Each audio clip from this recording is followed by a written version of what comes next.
بسم اللہ الرحمن الرحیم۔ السلام علیکم۔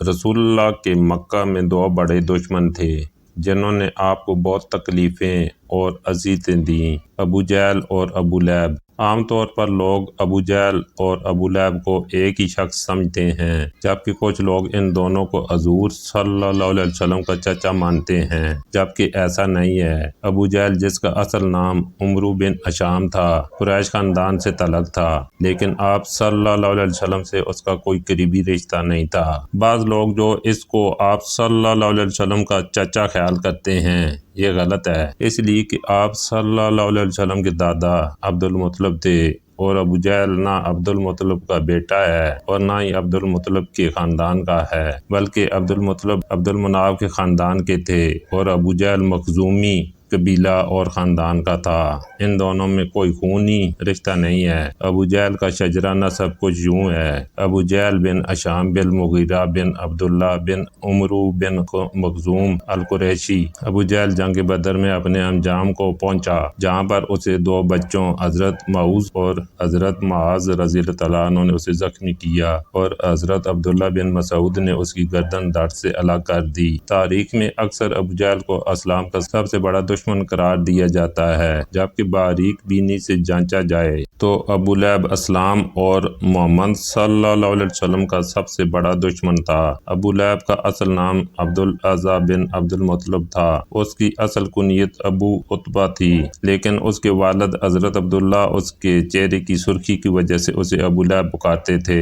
ابو لہب حضور اکرم صلی اللہ علیہ وسلم کا حقیقی چچا تھا۔ جب ابو لہب کو کسی نے بتایا کہ آپ کے چھوٹے بھائی عبداللہ کے گھر بیٹا پیدا ہوا ہے تو ابو لہب بہت خوش ہوا۔ اس نے ایک لونڈی صوبیہ کو آزاد کر دیا۔ ابو لہب اسلام کے بڑے دشمنوں میں سے ایک تھا۔ جب حضور اکرم صلی اللہ علیہ وسلم نے اعلان نبوت کیا تو ابو لہب نے سخت مخالفت کی۔ آپ صلی اللہ علیہ وسلم کی شان میں گستاخی پر اتر آیا۔ جب خدا کی طرف سے رشتہ داروں کو دین کی دعوت کا حکم ہوا تو آپ صلی اللہ علیہ وسلم نے کوئی صفحہ پر چڑھ کر قریش والوں کو پکارا۔ جب سارے اکٹھے ہوئے تو آپ صلی اللہ علیہ وسلم نے فرمایا کہ اگر میں آپ کو کہوں کہ اس پہاڑی کے پیچھے سے ایک لشکر تم پر حملہ کرنے والا ہے تو کیا تم میری بات کا یقین کر لو گے؟ سب نے آپ صلی اللہ علیہ وسلم کے حکم پر لبیک کہا کہ آپ صلی اللہ علیہ وسلم نے ہمیشہ ہی سچ بولا ہے۔ اس کے بعد آپ صلی اللہ علیہ وسلم نے فرمایا کہ میں خدا کے حکم سے تم کو ایک سخت عذاب سے آگاہ کرنے کے لیے آیا ہوں جو دشمنوں کے حملے سے بھی زیادہ خطرناک ہے۔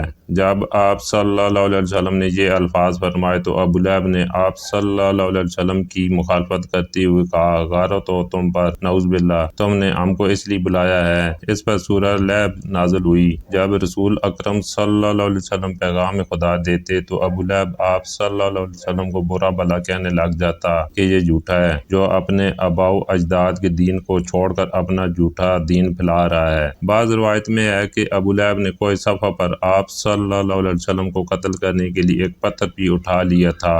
ابو لہب حضور اکرم صلی اللہ علیہ وسلم کے اتنے مخالف تھے کہ جب حضور اکرم صلی اللہ علیہ وسلم کے بیٹے عبداللہ کا انتقال ہوا تو ابو لہب بہت خوش ہوا اور دوڑتا ہوا اپنے دوستوں کے پاس گیا اور کہا کہ حضور اکرم صلی اللہ علیہ وسلم اب تک نسل ختم ہونا ہو گئے ہیں، نعوذ باللہ۔ ایام حج میں بھی ابو لہب آپ صلی اللہ علیہ وسلم کے پیچھے لگا رہتا تھا، یہاں تک کہ وہ آپ صلی اللہ علیہ وسلم کو پتھر مارتا تھا جس سے آپ صلی اللہ علیہ وسلم کی ایڑیاں خون سے تر ہو جاتی تھی۔ قرآن پاک میں بدبخت ابو لہب کی موت کے بارے میں سخت الفاظ بیان کیے گئے ہیں جو کہ 8 بار پورے ہوئے۔ وہ بہت ذلت کی موت مرا۔ ابو لہب بہت مالدار تھا۔ جب اس کو خدا کے عذاب سے ڈرایا جاتا تھا تو کہتا تھا کہ اگر حضور صلی اللہ علیہ وسلم کی بات سچ ہے تو آخرت کے دن مال و اولاد کا نذرانہ دے کر عذاب سے چھوٹ جاؤں گا۔ ابن اسحاق سے مروی ہے کہ جب ابو لہب کی بیوی ام جمیل کو پتہ چلا کہ میرے خاوند کے بارے میں سورت نازل ہوئی ہے تو وہ ایک پتھر لے کر آپ صلی اللہ علیہ وسلم کو مارنے کے لیے مسجد حرام میں پہنچ گئی۔ مسجد حرام میں حضرت محمد صلی اللہ علیہ وسلم اپنے پیارے ساتھی ابو بکر صدیق رضی اللہ تعالیٰ عنہ کے ساتھ آرام فرما رہے تھے تو اللہ تبارک و تعالیٰ نے ام جمیل کی نظروں پر ایسا پردہ ڈالا کہ اس کو صرف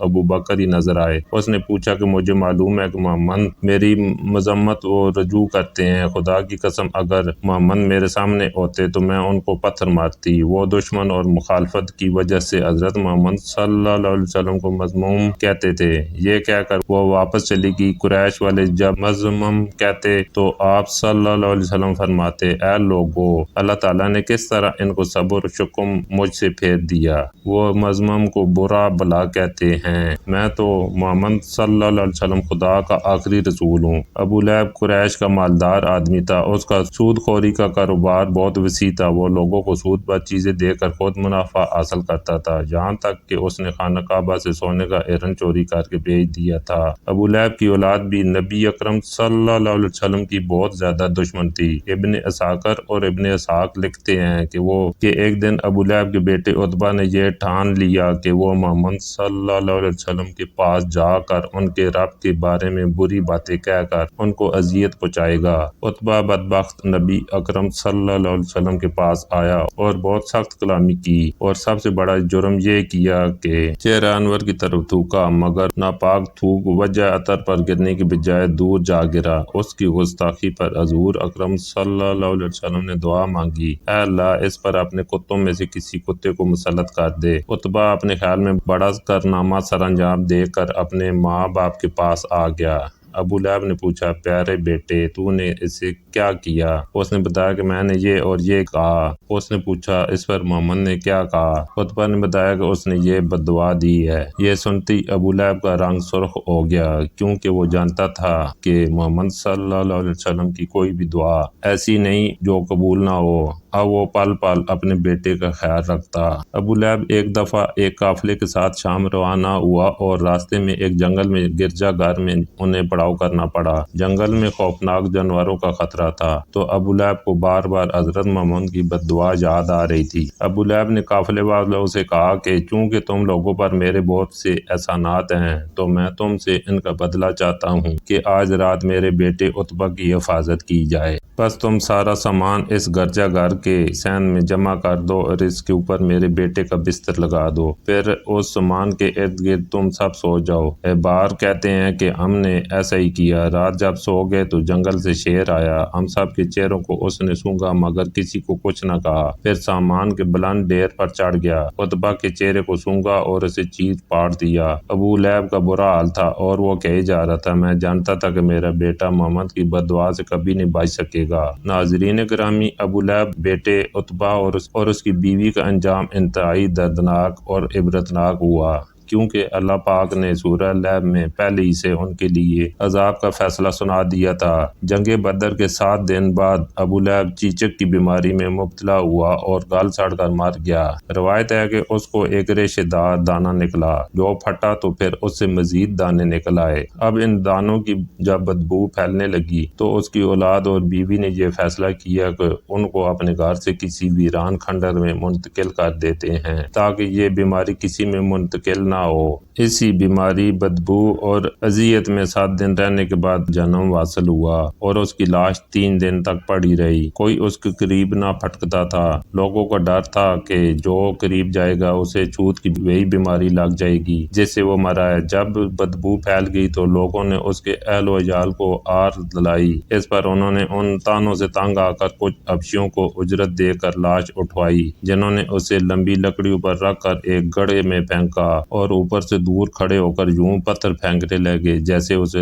رجم کیا جا رہا ہو۔ اس کی بیوی، جو ام جمیل کے نام سے معروف تھی، ابو سفیان کی بہن تھی۔ اس کا نام عربی بنت عرب تھا۔ وہ بھی ایڑیاں رگڑ رگڑ کر مری، اور اللہ تعالیٰ نے ارشاد فرمایا، اس کی گردن میں مونچھ کی رسی ڈال کر اسے جہنم میں پھینکا گیا ہے۔ وہ اپنے قیمتی آر پر فخر کیا کرتی تھی اور ڈینگیں مارتی تھی کہ میں یہ قیمتی آر بیچ کر محمد کی مخالفت میں لگا دوں گی۔ اللہ تعالیٰ نے اسی گردن میں وہی توق ڈالا جس سے شیطان بھی پناہ مانگتا ہوگا۔ اللہ تعالیٰ ہم کو بھی اسلام پر چلنے کی توفیق عطا فرمائے، آمین۔